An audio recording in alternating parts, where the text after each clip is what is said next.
So here I am. My name is Ashley. If you don't know me, you definitely don't know me because this is my first YouTube video ever.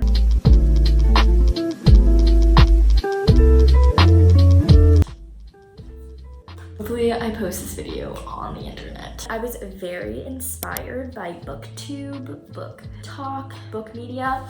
Today I will be filming the roughly 40 books I read in an academic year. I am an English major at Columbia University, so obviously I love books, as an English major would, because Asian parents would never force you to be an English major. I'm a rising junior. I just finished my sophomore year.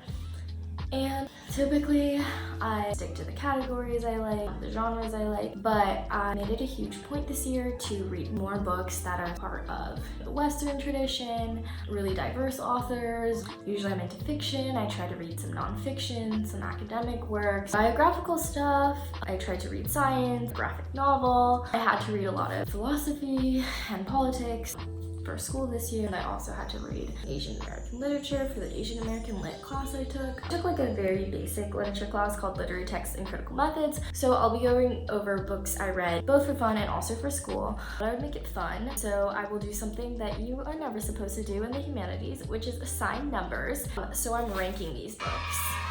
Not just on one category or two categories, but three. These categories are number one, the quality of the prose. Because what's a great story if you don't have great prose? One of the amazing things about reading books from the English tradition is that prose progresses. The introduction of stream of consciousness, Don Quixote's humor, etc. Number two, value to my education. Columbia tuition is $80,000 and time is money. That's a joke. You should read for fun, without the expectation of rewards out of it. Not just like the money that I paid for school, but also am I learning more about the world? Am I seeing something from a new perspective? Am I learning about a specific culture? And number three, personal resonance. It doesn't necessarily mean like it has to speak to my existence and my identity, but does it shape my perspective? Is it something that I can really get behind? That really like sticks with me. I'll put the rankings here. There'll be little stars. It'll be out of 5 stars. And I'll put timestamps down below. At the end, we're gonna regroup, go over our favorites, see if I agree. The first set of books I read was for a class called Asian American Literature with a professor called Denise Cruz. I did enjoy the class. It wasn't my favorite class. I was looking to be enlightened. I feel like the experience of reading literature from your specific ethnic group is definitely more validating than enlightening. One of the strengths that I saw in this class was actually the syllabus. I loved pretty much every book we read. I'll also list some of the poems we read, some of the short stories, just in case this is like specifically a genre that you're really interested in. The only ones that I'm gonna rank are the books. This is a book that we did read. Anato Watana's A Japanese Nightingale. Anato Watana is not her real name. She's a white woman posing as an Asian American to write Asian American literature. For quality of prose, I'm gonna give it a 3. It just seemed like classical, almost rom-com type of writing style. 4, for value of my education, I thought that the class discussions around it were really interesting, different subversive messages, and it was definitely a very memorable story. Personal resonance, I gave it a 3.5. What I didn't like about this novel is that it's this girl who seems against male domination, but ultimately becomes very subservient what every love story hopes to achieve, which is a romance between this white man and this Asian woman at the cost of her own independence. And then we read a play. We read Butterfly. Really changed my life. I ended up writing one of my big papers on this book. For quality of prose, I give it a 5. There were some amazing monologues. The plays generally focuses on stage directions and quality of dialogue. It felt natural, yet moments of characters being challenged, speaking up for themselves, specifically the ending monologue that the character Song gives. Song is a man who plays a transgender woman in order to earn French secrets for the Chinese government. A lot of it is about how we view the West and the East as a metaphor for how we view masculinity and femininity. Destabilizes racial stereotypes. It also deconstructs gender stereotypes. So value to my education, I actually gave it above a 5. I do that a lot in this video. I gave it a 5.5 on value to my education, 5 On personal resonance, it was definitely an experience that I really related to. No matter who I am at my core, like preconceived biases, societal ways of viewing me will always usurp who I actually am. And then I read a book called Monique Truong's The Book of Salt. This got me really interested in Monique Truong. This book is about a boy named Bin. He is a gay Vietnamese immigrant. So definitely not loved or accepted, and he works as a cook. I have it on my notes app. I don't know why I pretended to be a beauty guru. I forgot to completely rank it, so I'll rank it on the spot. 5 out of 5 for the quality of its prose. Language serves as a huge impediment throughout the novel, but his prose style, and because it's first-person narration, he's actually quite smart and great at expressing himself. There was one specific moment that I thought about for like the rest of the semester. He's often asked, "What's your secret sauce?" And he says, the notion that there could be a secret takes away the element of skill, which more than the element of skill takes away the element of time. Value to my education, 4. And then for personal resonance, I will give it a 5. We read a novel called Untouchable Full Sea by Chiang Lee. I thought it was in between a 3.5 and a 4. I give it a 3.8 for quality of prose. For value to my education, 3.5 out of 5. For personal resonance, I gave it a 4 out of 5. But that concludes things that I read for Asian American Lit. I guess I'll go through the other class I took. They're all really famous. We read Plato, Aristotle, Descartes, Galileo, Machiavelli, Christine de Pizan, Hobbes, Locke, Smith, a lot of Kant. We read The Groundwork of Metaphysics and The Theory of Moral Sentiments. We read Hannah Arendt. So now books that I read over winter break, so in between fall semester and spring semester. I read Middlemarch. I gave it a 5 across the board. I loved it. Even though it's an old book and it was very long, every page felt very intentional. This very mundane, provincial reality still felt very relatable. Who I saw as the protagonist, her name is Dorothy. I saw her as very likable in a very sweet and subtle and often overlooked by society way. I thought a lot of the themes about self-importance and fixation on money and academic achievement and... One second, someone's calling me. Is there any way you can hold off for a bit? I'm just in the middle of trying to film a YouTube video. The interview went okay, but I kind of told her I couldn't go to Minnesota probably, so it kind of seems like maybe I wouldn't get it.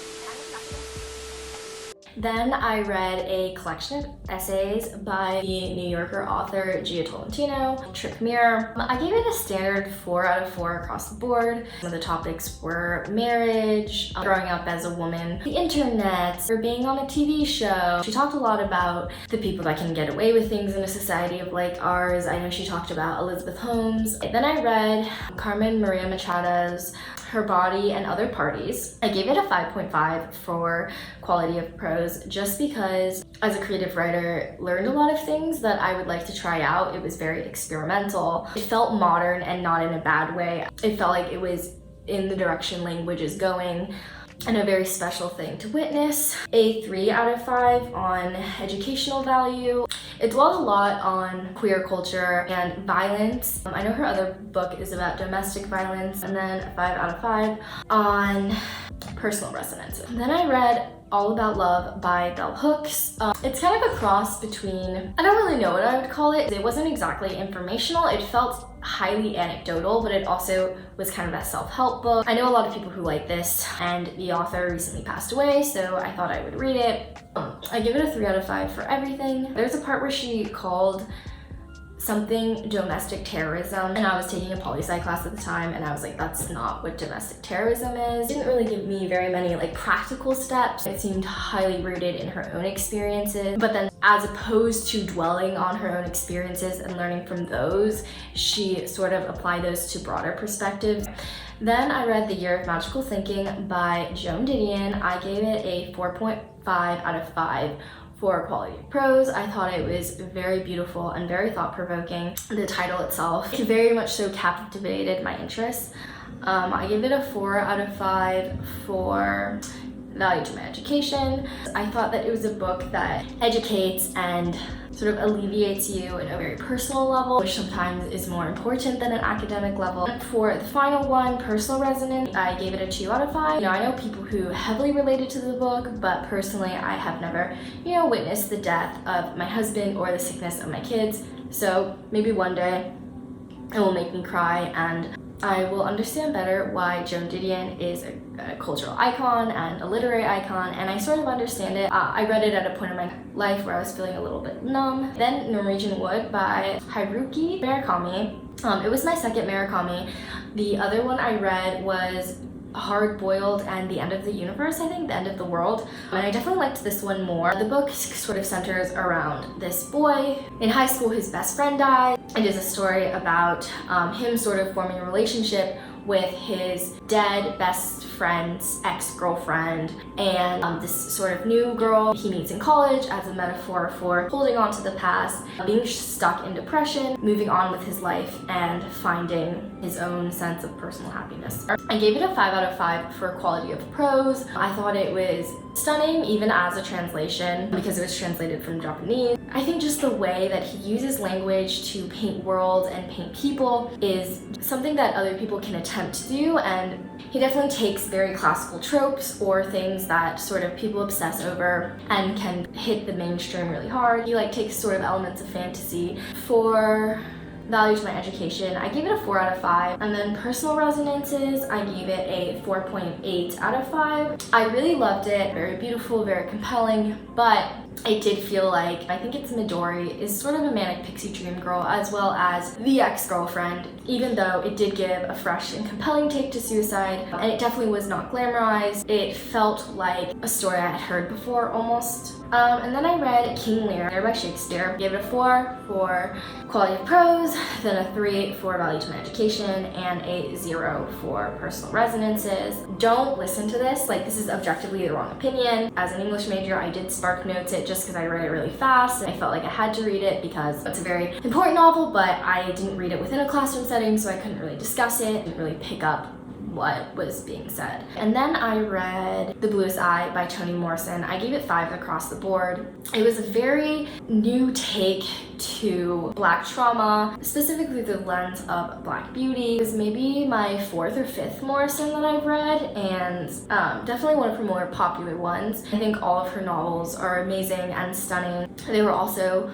a lot of vivid imagery, specifically the ending image, the dissonance between what a girl sees herself as and what the world sees her as, because her one dream was to have the bluest eyes, so she sees a magician. Don't watch this part if you're planning to read the book because this will be a spoiler, but ultimately she gets raped and becomes pregnant, so she's sort of never looked at and disgraced, but she thinks it's because she finally got her wish. It's just very stark. So then I read Survival in Auschwitz by Primo Levi. I gave this super high ranking. I gave it a 5 out of 5 for style of prose. For Value to My Education, I gave it a 6 out of 5 actually. For Personal Resonances, I gave it a 5 out of 5. I actually went to Shabbat with a Jewish friend. They were sort of talking about how Elie Wiesel, who wrote Night, which is a very famous book that high schoolers read, actually has some sort of monopoly over the teaching of Jewish education. I talked to my English professor about it, and she recommended 2 Holocaust scholars and writers, one of them being Primo Levi and the other one being Hannah Arendt, who I'll talk about later. Both of these books I can sort of see as not being widely received or loved because it tells a complex story. One of the themes was that within the context of these awful governmental systems, violence, torture, genocide, etc., only sort of this brutal selfishness can even thrive within the Jewish community. There's even a part where he says, I do not want to meet any other survivors because of what they had to do. One of the scenes that was really stark was when other people within the concentration camp got a hold of his name, but it was a different language than German, and they were chanting it as they were dying outside of his place of residence right before they were freed, but they didn't know it at the time, so they had very limited supplies. They died chanting his name, and he refused to open the door for them. Amidst all the books and all of the media circulating, it had ideas that I had never heard of before. So then I read a graphic novel called Blankets. It was a present by one of my good friends. I gave it just above a 5-star. I gave it a 5.1 for 4, quality of prose, value to my education, and then a 5 for personal resonances, even though personal resonances were super strong. Previously, I had seen graphic novels as sort of homogenous. I thought of Marvel and those action comics as sort of facilitated by visual storytelling, but this is an autobiography. It was beautiful. I grew up religious. It was about this boy grappling with religion and grappling with his first love. You can tell he grew up religious because the religious metaphors are very common in text, but the ones that he chose were really cute because they were sort of the ones that I too, growing up, had more exposure to. When him and his brother were little, they walked on the snow and they tried to step on it before the snow fell, and they likened it to like playing God and being Jesus walking on water. Just the way he describes little things like the static and blankets, like the thrills of having a first love. I just had no idea what graphic novels could be. So then I read a book called The Tyranny of Merit by a philosophy professor at Harvard named Michael Sandel. I gave it a 3.5 for prose style just because the nature of it as an academic paper, not something I really enjoyed reading. I definitely wanted it to be over. And then a 4 out of 5 for both the category of value to my education and personal resonances. Basically, the entire thing was about how people often advocate for a merit-based society, but how the idea of merit itself is actually flawed. I think it's an argument that I'd seen before, but obviously with more up-to-date statistics, and it was definitely very interesting, but not something I personally found life-changing or surprising. Not that things have to be surprising. So then I read Go Tell It on the Mountain by James Baldwin. It was actually the first Baldwin I read. I had known that the most famous one is Giovanni's Room, but I still have to read that. I had read his essays before and eclectic work of his. I thought it was beautiful, so I gave it a 5 out of 5 on quality of prose. Definitely one of the strongest elements. Less the style of writing and more his ability to tell a story from multiple perspectives. But then I gave it a 4 out of 4 for value to my education and personal resonance. I think I expected it to destabilize. Who I understand James Baldwin to be is someone who helps me cope with the world. It left me without a resolution. Not that stories need a resolution, but even like some sort of internal resolution. But I thought that the idea of having 3 parallel stories was really interesting, but by the end, I didn't really understand how that fit into the overarching narrative of the sequence of 3 prayers. I felt there were parts of the story missing. It was very stuck on the past and not in a way that really moves forward, even though it's about the next generation of his family. Then I read The Order of Time by Carlo Rovelli. It was a recommendation to me because I wanted to read a book about science, because I don't normally read science. I didn't register that as me not really liking books about science. I ended up not liking it that much. I gave it a 3 out of 3 for both value to my education and style of prose. I gave it a 2 out of 5 for personal resonances. I did crack down pretty hard. I wanted physics in a way that was more hands-on, approachable. At the end, I felt very lost. He tells personal anecdotes and brings in literature, and it refers to other scientists as his friends. He kind of side noted a lot. I had bought the book knowing that it was really popular because it was about time and people struggle with time. Personally, like every time I study physics, I try to erase any like existential thoughts about it. It just felt like something that I should have either read in a textbook or not read at all. I technically read Hamlet. I'm not going to score it because it was my 3rd time reading it. Same with Pride and Prejudice, which I felt like were kind of solid 4-range books. They were both good. So I read Eichmann In Jerusalem by Hannah Arendt. I gave it a 2, 4, and 3. I gave it a 2 because the subtitle to the book is called Eichmann In Jerusalem, the Banality of Evil. It was exactly as the title sounded, very dry and boring. Give it a 4 for the value of an education, not because the individual statistics were interesting, but the concept of it as a book was interesting to me, that evil can be perceived as boring or lacking the sensationalism that it evokes. Basically, Eichmann In Jerusalem is about one of Hitler's higher-ups. His name was Adolf Eichmann. He committed multiple atrocities and was directly involved in the transportation of Jews and eventual genocide of Jews. This book was poorly received. People saw her as a Nazi sympathizer. I definitely could see that. It sort of just listed these atrocities. It did a good job of imitating courtroom and how these things would typically be presented. And then I gave it a 3 for personal resonances because I thought thought it was interesting and definitely related to our world and problems in our world. It was about this guy and how he's like almost not that smart, sort of like a sheep, follows blindly, but he's also a very human person. She was trying to convey how these things tend to slip from his consciousness and he sort of like is able to erase them from his memory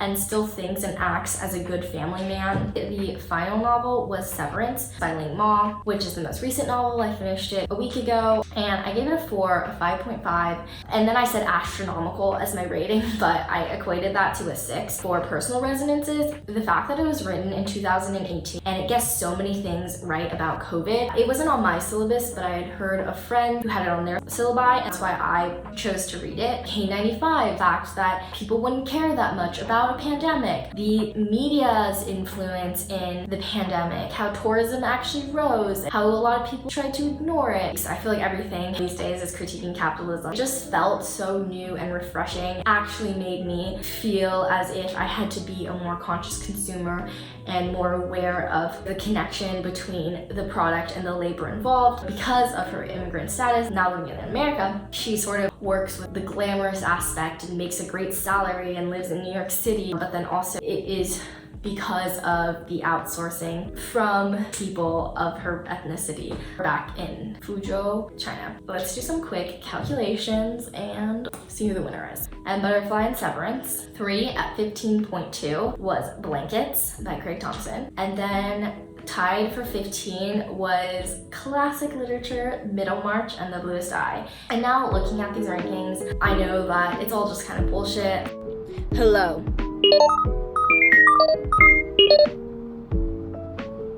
There has been an upset to the Olympic Games. Our real winner with 16.5 points and a grand sweep for first place prize is Survival in Auschwitz by Primo Levi. According to my ranking system, it is objectively the best book. Please continue on with your scheduled programming. Books are books, and I think, Her Body and Other Parties is just as good as M. Butterfly and should be read for completely different and equally valid reasons. Just because it didn't score high on the metric that I arbitrarily made up today does not...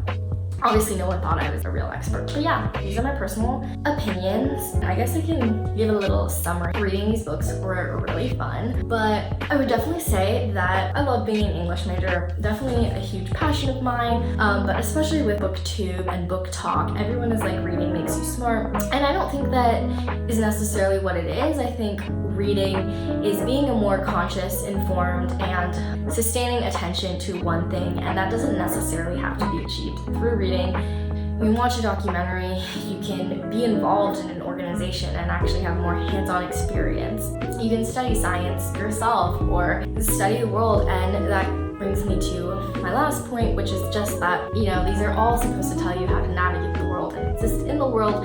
That isn't to be replaced with actually existing in the world. That's what's important at the end of the day. But yeah, those are the books I read. Anyways, I hope you enjoyed today's video.